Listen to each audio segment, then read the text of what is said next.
ሰላም ጤና ይስጥልን። እንዴት አላችሁ የተከበራችሁ ተመልካቾቻችን? በዛሬው ልዩ ዝግጅታችን አንድ እንግዳ በዚህ በስቱዲዮ ጋብዘናል። በአንድ ርዕሰ ጉዳይ ላይ ለማውራት ነው። የምናነሳው ርዕሰ ጉዳይ አዲሱ የወንጀል ሕግ ስርዓትና የማስረጃ ሕግ ጋር የተያያዘ ነው። ከዚህ ጋር ተያይዞ በዚህ በስቱዲዮ ማብራሪያና ተጨማሪ መረጃዎችን ሊያጋሩን የአንድ የሕግ ባለሙያ እንዲሁም ደግሞ የሕግ ምሁር ጋብዘናል። እሳቸው እንግዲህ ዶክተር ሚሊዮን ግርማ ናቸው። ራሳቸውን ሰፋ አድርገው ያስተዋውቁንና ከዛ በኋላ ቀጥሎ ያሉ ሀሳቦችን ደግሞ እያነሳን ቆይታ የምናደርግ ነው የሚሆነው ማለት ነው። እስከ ፕሮግራማችን ፍጻሜ ድረስ አብራችሁን እንድትቆዩ ከወዲሁ እንግዲህ ጋብዘናል ማለት ነው። ቢኒያም ሲሳይ ፕሮግራሙን አዘጋጅቼ ወደ እናንተ አደርሰዋለሁኝ። እስከ ፕሮግራማችን ፍጻሜ አብራችሁን ቆዩ ብያለሁኝ። ዶክተር እንኳን ደህና መጡ ብያለሁ። በጣም አመሰግናለሁ። ያው እንግዲህ በተወሰነ መልኩ ሀሳቦችን አንስቻለሁኝ። ተመልካቾቻችን ዶክተር ሚሊዮን ማን ናቸው የሚለውን ነገር ያው እንዲያውቁ ሰፋ አድርገው ራስዎትን ያስተዋውቁና ከዛ ወደ ሀሳቡ እንሄዳለን። እሺ፣ አመሰግናለሁ። ዶክተር ሚሊዮን ግርማ እባላለሁ። የህግ ባለሙያ ነኝ፣ ጠበቃ ነኝ፣ የህግ አማካሪ ነኝ። እንደዚሁም በቪዥን ኢንተርናሽናል ዩኒቨርሲቲ የአሜሪካ ዩኒቨርሲቲ ውስጥ አስተምራለሁ፣ ሊደርሺፕም አስተምራለሁ። እንደዚሁም ቪዥን ኢንተርናሽናል አውትሪች ሚኒስትሪ የህዝብ ግንኙነትም ሰራለሁ። በትርፍ ጊዜ ከበጎ አድራጎት አንጻር ነው። ባጭሩ ይሄን ይመስላል። እናመሰግናለን። እንግዲህ ያው የአዲሱ የወንጀል ህግ ስነ ስርዓትና የማስረጃ ህግ ላይ ነው የምናወራውና ከዚህ ጋር ተያይዞ ይሄ ህግ ወደ 64 ዓመታትን አስቆጥሯል። በ1954 ዓመተ ምህረት የወጣ ህግ ነውና እንደው አሁን ላይ ይህንን ህግ ማሻሻሉ ያስፈለገበት ምክንያቱ ምንድነው ብሎ ማንሳት ይቻላል? ከዛ እንነሳ። እሺ፣ አመሰግናለሁ ስለተሰጠኝ እድል። ያው ለህዝባችን ይሄንን ነገር እንዲያቀው ወይም ደግሞ ህግ የተሻሻለ አዲስ ህግ ወደ ህብረተሰቡ ሰርጾ እንዲገባ ያው ኦቢኤንም የራሱን ድርሻ እየተጫወተ ነው። አመሰግናለሁ። እንግዲህ 1954 ዓመተ ምህረት በኃይለ ሥላሴ ዘመን ነው ሀገራችን ህግ ያወጣችው። በመጀመሪያ ደረጃ ህግ ማሻሻል ለምን አስፈለገ ከሚለው ብንነሳ ህግ ማሻሻል የሚያስፈልግበት የህግ ክፍተት ለመሙላት ነው።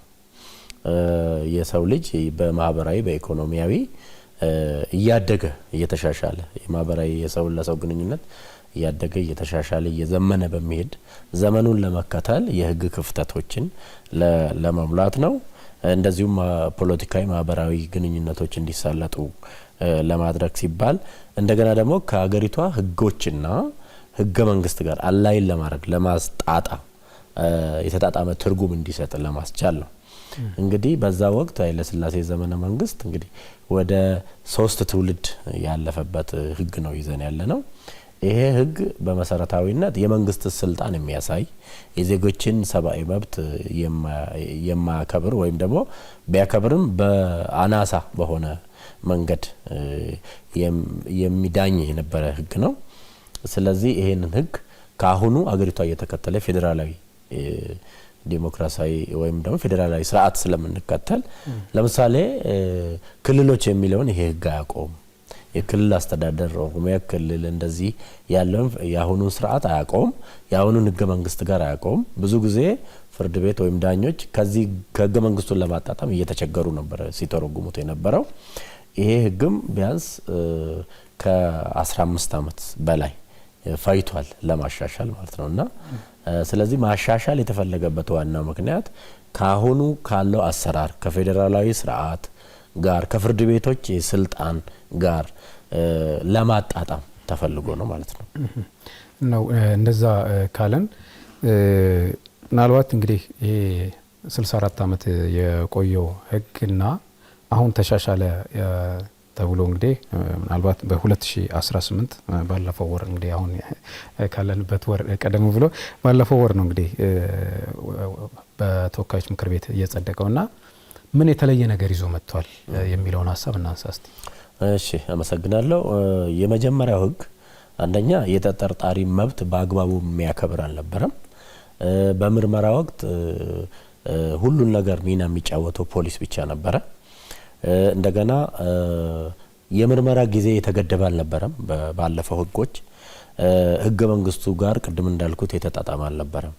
አዲሱ ህግ ምን ይዞ መጣ ለሚለው አንደኛ ጠንከር ያለ ሰብአዊ መብት ዓለም አቀፍ ህጎችን የተከተለና የሀገሪቷን ህገ መንግስት ያወጣችውን ህገ መንግስት ላይ ለዜጎች የተከበረውን ሰብአዊ መብት ያከበረ እና ዜጎች አንድ ተጠርጣሪ ዝም የማለት መብት ሁሉ ያካተተ የህግ ምክር የማግኘት ግልጽ አልነበረም። ያኔ ጠበቃ መያዝ ይላል እንጂ የህግ ምክር ጠበቃ የመያዝ ከየትኛው ጀምሮ የሚለውን ከምርመራ ሰዓት ጀምሮ ከምርመራ ጊዜ ጀምሮ እስከ ፍርድ ሂደትና እስከሚፈረድበት ጊዜ ድረስ ያለው ሂደት የህግ ምክር የማግኘት ጠበቃ የማቆም በግልጽ ተቀምጧል። እንደገና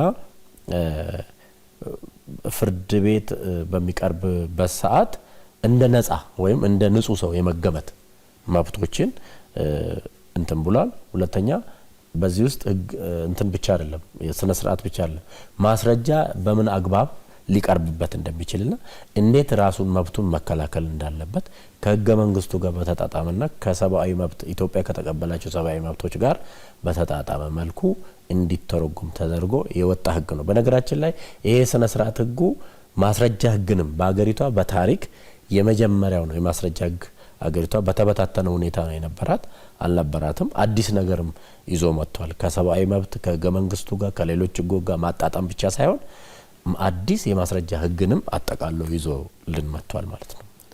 ከዚህ ጋር ተያይዞ የሚነሳው ጉዳይ ምናልባት ከዚህ በፊት የነበረው ህግ ከምርመራ ዘዴ ጋር ተያይዞስ የነበሩት እንደ ክፍተት የሚነሱ ነገሮች ምንድናቸው? አሁን የተሻሻለ ብለን ልናነሳ አሁን ያነሷቸው ሀሳቦች አሉ።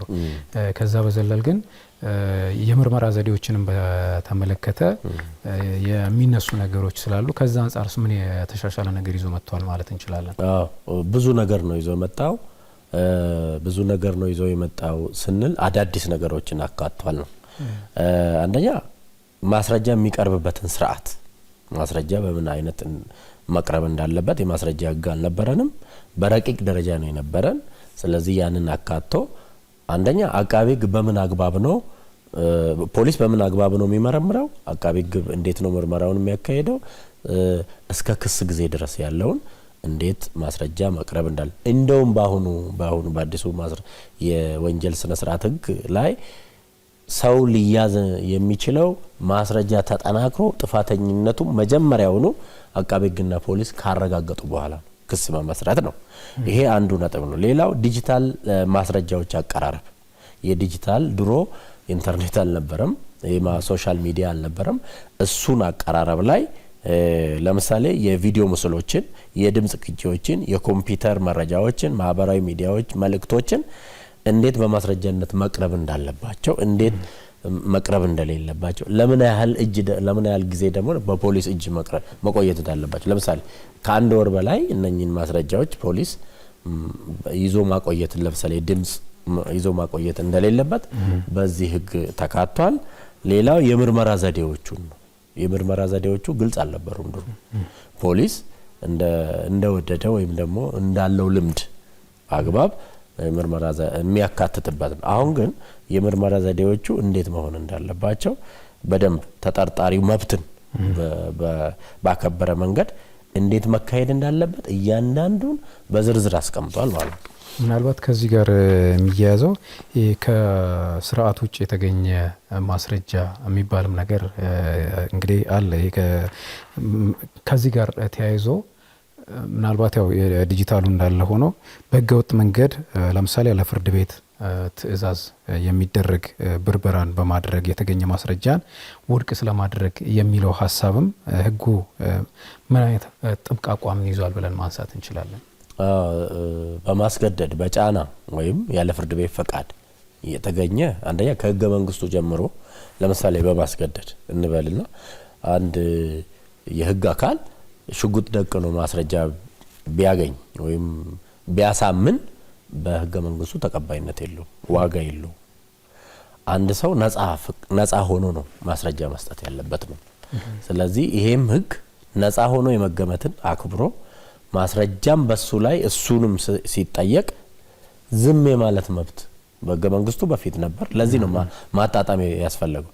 ዝም ማለት ለምን ፖሊስ ማስረጃውን አጠናክሮ ይምጣ ዝም ማለት መብት አለው። ዝም ማለት መብት አለው ማለት አድራሻውን የመናገር ግዴታ አለበት።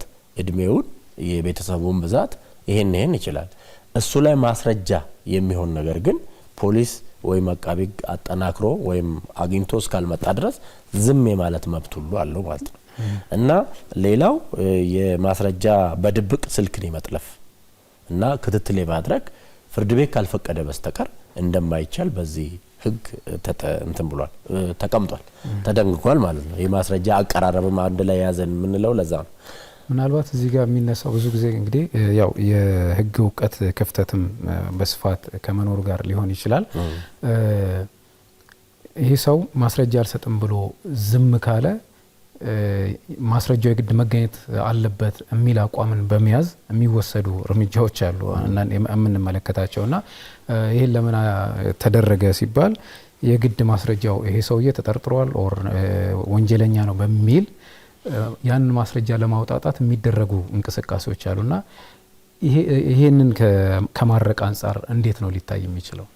እንግዲህ ሕጉ ምን አለ? በሕገ መንግስቱም አንድ ሰው በራሱ ራሱን የመወንጀል ግዴታ የለበትም። በሕገ መንግስቱ መብቱ ተከብሯል። ሰውየው ያልኩትን የአድራሻ የስም የምን የቤተሰብ ሁኔታ የመናገር ካልሆነ በስተቀር ሌላውን ፖሊስ አቃቢ ሕግ ነው። ድሮ እንደውም ፖሊስ ነው። አሁን ደግሞ ፖሊስ ራሱ ካዘገየ ድሮ የጊዜ ገደብ ሁሉ አልነበረም። 14 ቀን እየተባለ ነው የሚሄድ የነበረው። አሁን በጣም በዛ ቢባል ከ4 ወር ያልበለጠ ብሎ ገድቦታል።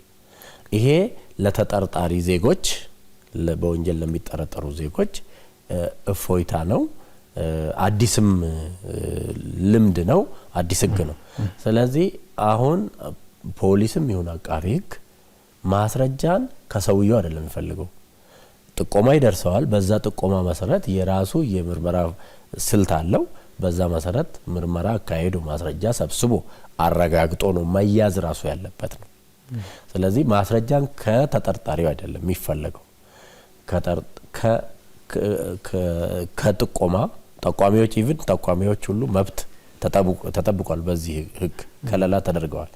አንድ ሰው ራሱን ሳይገልጽ ወንጀሉን መጠቆም እንዲችል መመስከር እንዲችል የጠቋሚዎችን መብት አድርጓል። ስለዚህ ፖሊስ በራሱ መንገድ ምርመራውን ማካሄድ አለበት። ለምሳሌ ሰው ገደለ የተባለ ሰው ሰውየው መሞቱን፣ ዱካውን፣ የአካባቢ ማስረጃዎችን፣ የገደለበትን መሳሪያ ይሄን ነገሮችን ወንጀሉን የሚያሳዩ ነገሮችን የአይን እማኞችን በዝርዝር አቅርቦ ከአቃቢ ጋር በመሆን ምርመራ ጨርሶ ሰውየውም ለምን እንደተጠረጠረ ነግሮት በመንገር ብቻ ከዛ ምርመራውን አካሄዶ ነው መምጣት ያለበት እንጂ ከሰውየው ወይም ከተጠርጣሪው አይደለም ማስረጃ የሚገኘው።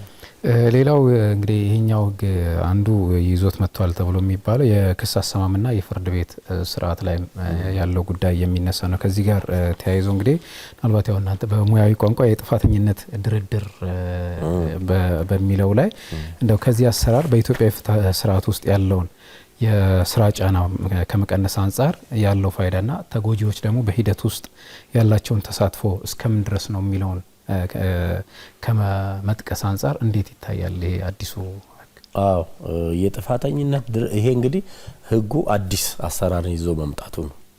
ይሄ አዲስ አሰራርን ይዞ መጥቷል። የፍርድ ቤትን የስራ ጫና የሚቀንስ ነው። የስራ ጫና ብቻ ሳይሆን ፍርድ ቤቶች ለዚህ ጉዳይ የሚያወጡትን በጀት፣ ጉልበት፣ ሰዓት፣ ጊዜ፣ ጉልበት እና ሪሶርስ እንዳያባክኑ የሚያደርግ ነው። ሁለተኛው ይሄ የጥፋተኝነት ድርድር የሚባለው ነገር ተጎጂውን ግንዛቤ ውስጥ የሚከት ነው። ተጎጂውም የሚካስበት ለምሳሌ 10 ዓመት ሆኖ ከሆነ የሚቀጣው በድርድር ጥፋቱን በማመን ተጎጂውን በመካስ ወደ 5 ዓመት ከትልቅ ቅጣት ወደ አነስተኛ ቅጣት የሚመጣበት ተጎጂው ቶሎ ተጠቃሚ የሚሆንበት። ድሮ ተጎጂው ምንም አይባልም፣ በወንጀል ጥፋተኛው ይከሰሳል፣ ይረጋገጣል፣ ይታሰራል። ተጎጂው ምንም አይባልም ወይም ተጎጂው ደግሞ ገና በፍትሐ ብሔር ሌላ ጊዜ ይጠይቃል። አሁን ግን ባለው ሁኔታ በጥፋተኝነት ድርድር ውስጥ ተጎጂና ጎጂው ወይ ተጠርጣሪውና ወይም ወንጀለኛውና ተጎጂው ድርድር ይፈጥራሉ፣ ይካተታል፣ ይደመጣሉ ሁለቱም። ይሄም ጥፋቱን ያምናል፣ ያም ጉዳቱን ይናገራል፣ ጉዳቱም ይሽራል። ሁለቱም ተካሽ ነው የሚሆኑት። ያም በጥፋቱ ቢቀንስለትም መቀጣቱ ይቀጣል። ይሄ ምንድነው የሚያግዘው? ህብረተሰብ ውስጥ ለምሳሌ ጎጂው ራሱ ወይም ተጠርጣሪው ህግ አለ ባምንም ራሱ ህግ ይቀንስልኛል ብሎ ፍርድ ቤትን እንዲያምን ህግና ህገ መንግስቱን እንዲያምን መንግስትን ባምን ጥፋቴን ባምን ብክስ እፈታለሁ የሚል እንጂ አይ ስለምታሰር ነው በሚል ጥፋቱን እንዳይደብቅ እድል የሚሰጥ ነው ማለት ነውና ይሄ በጣም ጥሩ ነገር ነው። ከዚህ ይሄ ብቻ አይደለም። የጥፋተኝነት ድርድር ውስጥ ባህላዊ አሰራሮች ሁሉ እንዲገቡ ተደርገዋል። ባህላዊ አሰራሮች በአገር ሽማግሌዎች ሁሉ ታርቆ መጥቶ ክሶ መጥቶ በጽሁፍ ፍርድ ቤት አስገብቶ የሚጸድቅበት አሰራር እና ይሄ በጣም በህብረተሰባችን ውስጥ አንደኛ በህብረተሰቡ ውስጥ ራሱ ካልቸሩ ጋር የሚሄድ ነው። በተለይ ከኢትዮጵያ ካልቸር ጋር የሚሄድ ነው። ከኦሮሚያ ከክልላችንም ካልቸር ጋር የሚሄድ ነው እና ዊን ዊን ፖዚሽንም ነው በሌላ አንፃር ማለት ነውና ይሄ አዲስ አሰራር ስለሆነ በጣም እጅግ የሚበረታታና ጠቃሚ ነው።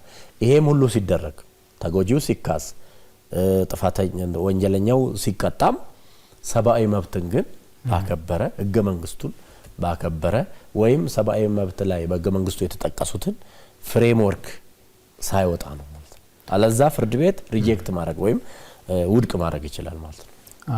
ሌላው የሚነሳው ምናልባት በህግ የምስክርነት ሂደት ውስጥ በተለይ የህፃናት ምስክርነት ጉዳይም ይነሳል አይደል? ከዚህ ህግ አንፃርና በፊት ከነበረው አንፃር ያለውን እስቲ እናስተያየው እና በተለይ ህፃናት ምስክርነትን ሲሰጡ እንግዲህ የእድሜ ክልል አለ የስነ ልቦና ጫና እንዳይደርስባቸው ከማድረግ አንፃር ይሄ ህግ ምን ይዞት የመጣው ነገር አለ ብለን ማንሳት እንችላለን?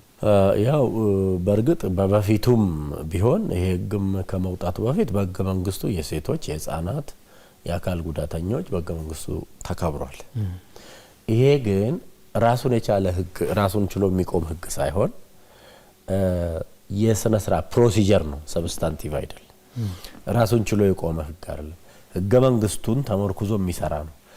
ይሄ ማለት በፍርድ ቤት የምታረገውን ክስ የምታቀርበውን ማስረጃ እና የምትሰጠውን ውሳኔ የምትቀበለውን የምጥለውን የሚመራህ ነው እና በህገ መንግስቱ ድሮም የተከበረ ነው። አገሪቷ የባጸደቀችው ባላት ህገ መንግስት መሰረት አሁንም በዚህ ህግ ውስጥ የህፃናትን የሴቶችን መብትን ከእርቅ ጋር በማያያዝ ኢቭን ከአቃቤ ህግ ጋር አቃቤ ህግ በአሁን ቅድም ባልነው የጥፋተኝነት ድርድር ውስጥ የሴቶችና የህፃናት መብት በተከበረ መንገድ ያም ጎጂው ራሱ ወይም ተከሳሹ ዜጋ በመሆኑ ተምሮ እንዲወጣ የህግ ዓላማ ዜጎችን ወይ ጥፋተኞችን መበቀል አይደለም።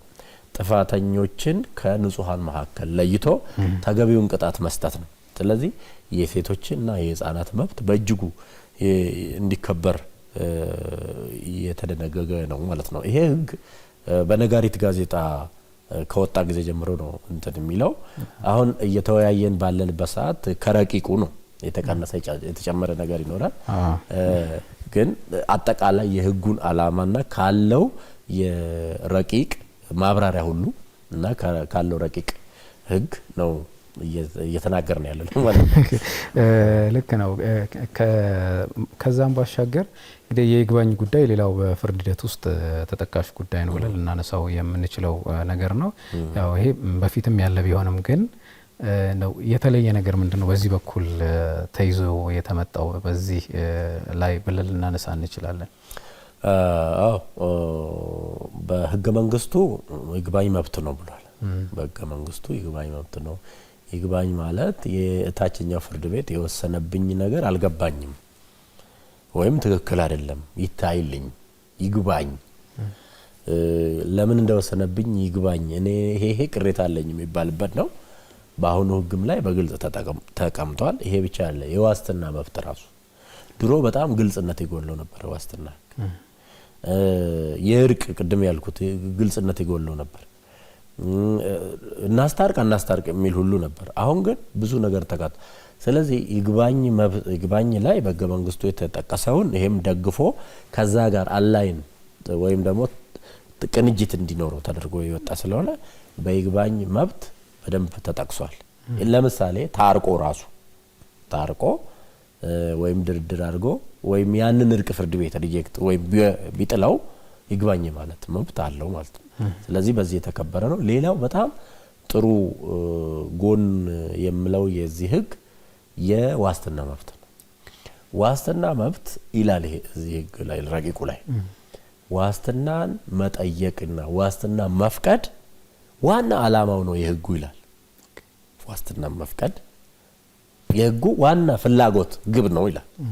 ዋስትና መከልከል ግን ግምት ነው ይላል። ለምሳሌ ሊጠፋ ይችላል፣ ምስክር ሊያስፈራራ ይችላል፣ ማስረጃ ሊያስደብቅ ይችላል የሚሉ ነገሮች ግምታዊ ናቸው።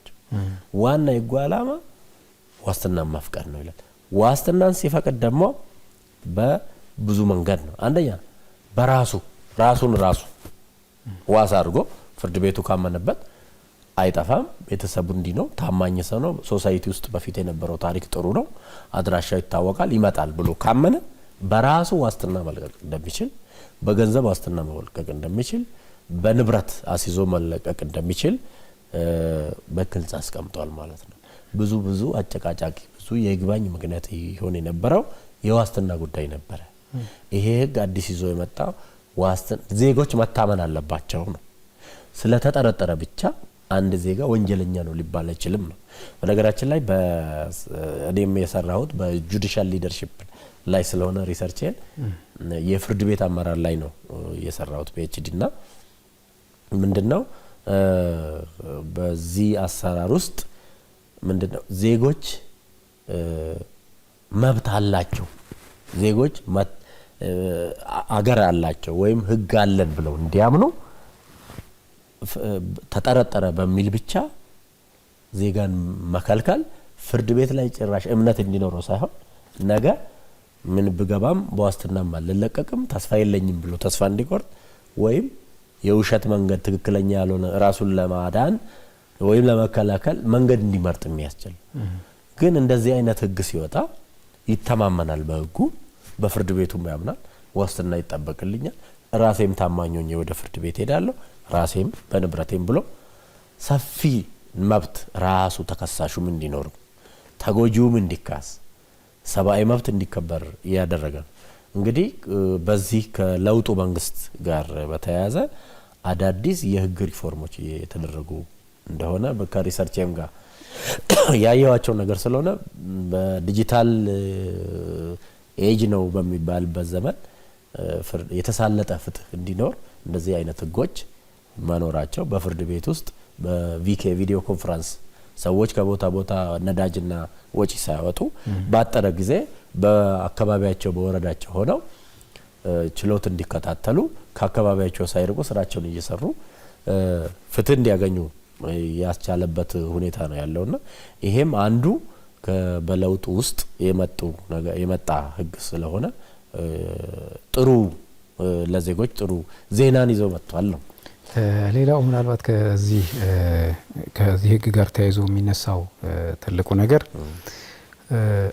በህጉ ላይ ያለው አንቀጽ 25 ንዑስ አንቀጽ 3 ላይ ተያይዞ እንግዲህ በተወሰነ መልኩ እንግዲህ ቅድም ይግባኝ ማለት ያው እንዲገባን የሚል ሀሳብ ስለተነሳ ብዙዎችም እንዲገባቸው የሚፈለገውና የሚያነሱትም ነገር ይሄ አዲሱ ህግ አንቀጽ 25 ንዑስ አንቀጽ 3ን ለሰፋ አድርገው ቢያነሱልን ደስ ይለኛል።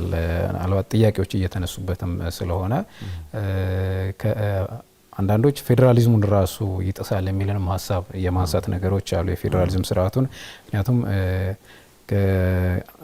ክልል ባሻገር ሄዶ ከተማ አስተዳደሩ ላይ ተጽዕኖ የመፍጠር የፊንፊኔ ከተማ አስተዳደር ላይ ተጽዕኖ የመፍጠር የሚሉ ሀሳቦችም ስለሚነሱ አብረውና የሁለቱን ወይም ክልሎች ወይም የሁለቱን መንግስታት ስልጣናት የመሻማትና እርስ በርስ የመጋፋት ነገሮች ይኖራሉ የሚልን ሀሳብ የሚያነሱ አካላት አሉና ከዚህ አንጻር እዚህ ጋር የተቀመጠው ነገር ጥርት ያለው ነገር ምንድነው የሚለውን ነገር እሱን ነገር ቢያነሱልኝ። ይሄ ብዙ ትልቅ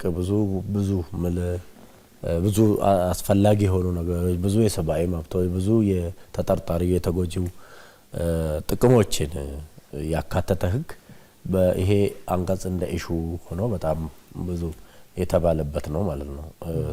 በተቃርኖ ማለት ነው እና በድጋፍም ያው የህዝብ ተወካዮች ምላሽ ሰጥቶበታል ቋሚ ኮሚቴው ጇል። እኔ ማየው አዲስ አበባ ራሱን የቻለ ቻርተር ነው፣ በቻርተር የሚተዳደር ነው። አንድ ከተማ ነው፣ የፌዴራሉ መቀመጫ ነው። በህገ መንግስቱ ውስጥ አዲስ አበባ ኦሮሚያ መካከል የሚገኝ ከተማ ነው። ኦሮሚያ መካከል የሚገኝ ከተማ ነው። የፌዴራሉ መቀመጫ ብቻ ነው እንጂ አዲስ አበባ በህገ መንግስቱ ክልል ነው የሚል ህግ የለም። እኔ እንዳየሁት ህገ መንግስቱ ሲጸድቅ ክልሎች 9 ናቸው፣ ከትግራይ አንስተህ ማለት ነው። ክልል እንዴት ነው የሚፈጠረው ነው? ክልል እንዴት ይፈጠራል? ክልል በሪፈረንደም ነው። ምርጫ ቦርድ አናውንስ ያደርጋል፣ በጀት ይመደባል። እንኳን ክልል ይቀርና አንድ ወረዳ ወይም አሁን ለምሳሌ አዳማ ከወለንጪቲ አካባቢ ቀበሌዎችን ከአዳማ ወረዳ ላይ ከገጠሩ ወስደዋል። ቃለ ጉባኤ ተይዞ እስከ ጨፌ ኦሮሚያ ተሄዶ ነው ከዚህ ድንበር እስከዚህ ተብሎ። አዲስ አበባም የፌዴራሉ መቀመጫ ነች፣ በራሷ ቻርተር ተላላች ተባለ እንጂ ክልል አይደለችም። የክልልን መስፈርት አታሟላ። ክልል በቅድም ባልነው ነው የሚሆነው። ወይ በህገ መንግስቱ መጀመሪያ ክልል መባል አለበት። ቀጥሎ ደግሞ ክልል ለማለት እነኚህ ለምሳሌ ሲዳማ እንዴት ነው የተቋቋመው? ማዕከላዊ ኢትዮጵያ እንዴት ነው የተቋቋመው? በዛ መስፈርት መሰረት ሪፈረንደም ተለቅሞ ተሰብስቦ ህዝብ ክልሌ ነው የዚህ ክልል ተብሎ ስም ሲሰጠው። ስለዚህ አዲስ አበባ መስተዳደር ነች። ምስራቅ ሸዋም መስተዳደር ነው፣ አዳማም ከተማ መስተዳደር ነው። ልዩ የሚያደርገው የፌዴራል መቀመጫ መሆኑ ነው። ስለዚህ አሁን እየተባለ ያለው ይሄ አንቀጽ የሚለው ምንድነው? ሌሎቹ ነገሮች የፌዴራል የፍርድ ቤቶች ስልጣን አልተነካም፣ የክልልም አልተነካም። የኦሮሚያ መቀመጫ ነው እኮ እዛ ያደረግነው፣ ስራ ኦሮሚያ ላይ ነው ያለው። እኛ ኩርሲ ነው ያስቀመጥነው። የኦሮሚያ ክልል መንግስት አዲስ አበባ ላይ ኩርሲ ነው። እንደውም ሰራተኛው ውሎ ወደ ኦሮሚያ ነው አብዛኛው የሚገባው። የሚሰራው የኦሮሚያን ስራ ነው፣ እዛ ይቀመጣል። የሚሰራው ዘሆል ኦሮሚያ ያለ ነገር ነው። ፖሊሱም በለው የሚጠብቀው የሚያስተዳድረው የኦሮሚያን ነው። ሌሎችም ሴክተሮች እንደዚሁ።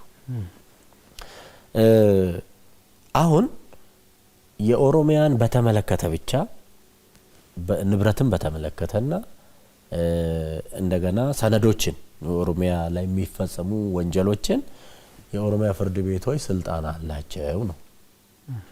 ይሄ ማለት በመርህ ደረጃ አንድ ወንጀል የተጀመረበት ወይም ደግሞ የተፈጸመበት ቦታ ነው ክስ የሚቀርበው።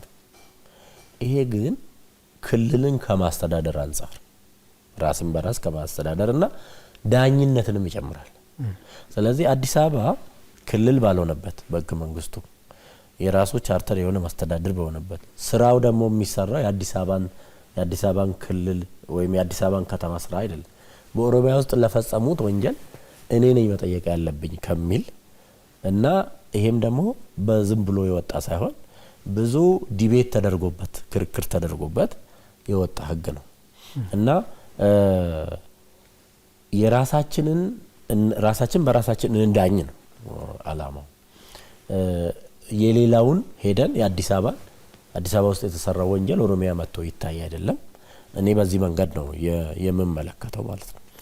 ምናልባት እንግዲህ ዶክተር ያው ቀደም አንስተውልኛል በረቂቅ ላይ ነው ያለው። በነጋሪት ጋዜጣ ደግሞ ያው ህግ ሆኖ ሲወጣ የምናነሳቸው ነገሮች በሰፊው ይኖራሉ ብዬ ተስፋ አደርጋለሁ። አሁን ግን ምናልባት ከሰዓታችንም አንጻር ይሄኛውን ማብራሪያ እንገታ እናደርገውና ያው ቀጠሮ ነው ማስይዞት ማለት ነው። ምክንያቱም ብዙ ከህግ ከወጣ በኋላ ደግሞ የምናያቸው ምክንያቱም አሁን ሊጨምር ሊቀነስ የሚችሉ ነገሮች ስለሚኖሩት ማለት ነው። ያንን ታሳቢ ባደረገ መልኩ በቀጣይ ደግሞ በሌላ ጊዜ ሀሳቦች የምናነሳበት ነው የሚሆነው። ለዛሬ ግን ጥሪያችንን አክብረው ስቱዲዮአችን ስለተገኙ ከልብ ነው አመሰግናለሁ። እኔም አመሰግናለሁ። ለዛሬው እዚህ ጋር በቃን። አብራችሁን ስለቆያችሁ ከልብ ነው የምናመሰግነው። ቢኒያም ሲሳይ ፕሮግራሙን አዘጋጅቼ ወደ እናንተ አደረስኩኝ ከመላው የስቱዲዮ ባለሙያዎች ጋር። ሳምንት በሌላ ጉዳይ ከሌላ እንግዳ ጋር የምንገናኝ የሚሆነው። እስከዛው መልካሙን ተመኘው። ቸር እንሰንብት።